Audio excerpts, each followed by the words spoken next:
Hi everyone, Tina Killerin here. Thanks for joining me today here in my kitchen. Now here's the thing, as I played with this camera angle and I played with my lighting and I played with how my camera was going to show you my screen and show you my kitchen countertop, there's just no way I can get it to work. So you're actually not going to see me shred my zucchini. I hate to admit it, but you're not going to see me do it. So really what I'm going to do is I'm going to walk you through my recipe here. Now, don't feel like you have to take notes. I'm going to post up the blog here in a little bit. It's going to have every step detailed out for you. So this way you can make those chicken meatball poppers 4 ways. Okay, but here's the thing. I'm going to use a word often during this live that I hate. I hate the word moist.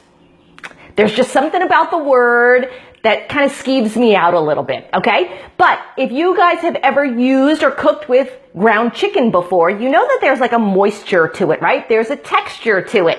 Totally different than ground beef. Ground beef tends to be a little bit drier. Even your turkey has some moisture to it, but ground chicken has a lot of moisture to it. Okay, so here's what I did in order to make my chicken meatball poppers 4 different ways. So, and I did it as simply as I could, and knowing how difficult it is for me to get Dan and Montana to eat their vegetables, an easy way for me to get some vegetables into their diet, aside from the occasional salad, is to kind of sneak it into their foods. Now, hopefully Dan nor Montana are going to watch this live, so they're not going to know all the kind of little tricks that I use in order to get those vegetables in. Okay, so here's what we're going to do. Again, the full recipe is in my blog, okay? The first thing I did was in a big, huge bowl, I made the chicken mixture, okay? Now, I didn't do a traditional Italian meatball mixture, okay? I'm not making Italian meatballs here, so I didn't use oregano and basil and parsley, which is what I would normally do in my regular Italian meatballs. So here's what I did in this one. This was 2 pounds of ground chicken, already ground up chicken, okay? 2 pounds, 1 small, finely chopped onion, some garlic, some pink Himalayan sea salt, ground pepper, and poultry seasoning. Now, when I'm trying to save time, sure, I can pull out the rosemary and the thyme and everything else out of my pantry, but you know what? It's just easier to grab poultry seasoning. It's already mixed up. It's already like finely mixed. Perfect. Mix that all together in one big, huge bowl, okay? Now you're going to start your 4 ways in 4 separate bowls for me, okay? So you're going to take your zucchini. I know, it's a big zucchini, and I can't shred it for you here because you won't be able to see it. You're going to shred your zucchini. You're going to squeeze it out in a paper towel. So remember, we talked about that moisture of that chicken. Your zucchini, when you shred it, it's going to be really moist. It's going to be really moist. You've got to squeeze out the water out of your zucchini. Same thing when you do your sweet potato. When you do your sweet potato and you shred your sweet potato, I need you to squeeze out the moisture out of the sweet potato. The other vegetable that I used was purple cauliflower. Yeah, I could have used white regular cauliflower, but the white cauliflower against that whitish colored chicken, not so fun. So I decided to use purple, okay? I just cut the tops off of the cauliflower. I put it in my food processor and I pulsed it. I riced it, okay? So now it's all really finely chopped. Okay, so I put my shredded, squeezed zucchini into a little bowl. I put my shredded sweet potato, squeezed out of all the moisture, into a small bowl. I put my riced cauliflower in another bowl.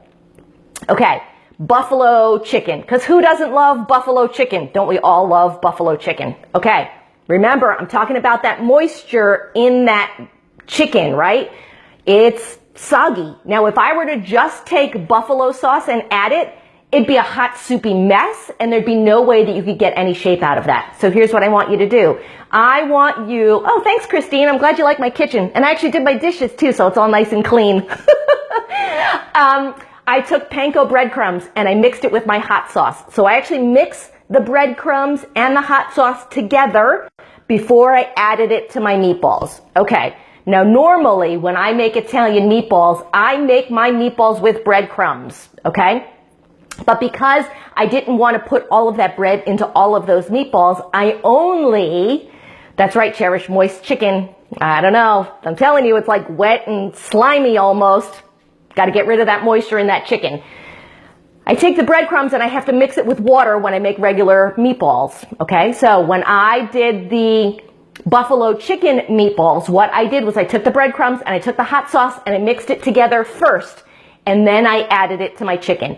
Because of the moisture in the hot sauce and because of the moisture in the chicken, it'd be a hot mess if I didn't put breadcrumbs in there. So you have to add the breadcrumbs to the buffalo chicken meatballs, okay?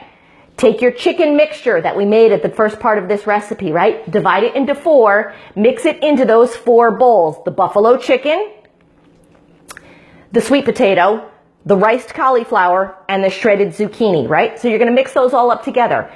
I use about 2 pounds of chicken, 2 pounds of ground chicken together, right? So if I divide it up, each of those meatballs, each of those recipes was about half a pound of ground chicken. Now my half pound of ground chicken made about 15 meatballs per. The way I sized them was a little bit smaller than a ping pong ball, okay? Put them in the oven, 25 minutes at 350 degrees. Now you can kind of spice it up a little bit here too, okay? So you can add a nice little sauce to it if you want. So if you want to make a red sauce and serve your meatballs as you would a traditional meatball, that's totally cool. You can do that. You could also, Montana ate hers with ranch dressing. Excellent. You could do it with hummus. You could do it with guacamole. So any kind of little dipping sauce, if you want to make a garlic aioli, that's cool too. So be creative with your dipping sauces too, okay? So have some fun with those chicken meatball poppers. Again, remember, your big zucchini and your sweet potato, you've got to squeeze out the moisture before you add it to your chicken mixture. Please. Make sure that you're squeezing out the moisture out of your vegetables before you add it into the mixture, okay? Just roll them up into small balls. Like I said, about a half a pound made about 15 mini meatballs for me. So I did this on Sunday, and I have them still in my refrigerator from this week. The buffalo chicken ones, obviously they went over a lot bigger with my family because it didn't have the vegetables in there. Because, you know, when you have a family of non-vegetable eaters, they don't want to eat the vegetables. So the buffalo chicken ones went over really well. So well, in fact, that I had to make another batch of buffalo chicken meatballs for the family last night. So, like I said, I'm going to put up the blog post a little bit later on today. So make sure that you check it out. Give the recipe a shot. See what you think. See if you like it. See if you don't. Share your comments with me. I would definitely appreciate it. What I'm going to try and do for maybe my next Tasty Tuesday, I'll try. And I will try and get my camera positioned right. So this way you can actually watch me putting together the recipe. You can actually watch me shred my zucchini. Right, Cherish? Wouldn't you want to watch me shred my zucchini and squeeze out the moisture out of my zucchini before I added it to my chicken mixture? So anyway, enjoy your chicken meatball poppers 4 ways. Really simple to do. Great appetizer. If you have a potluck party that you're going to, make 60 meatballs. Totally perfect to just pack them up and take them with you. Okay, so thanks guys for joining me today for chicken meatball poppers 4 ways. Hope you guys have an awesome day, and I'll catch y'all on the flip side.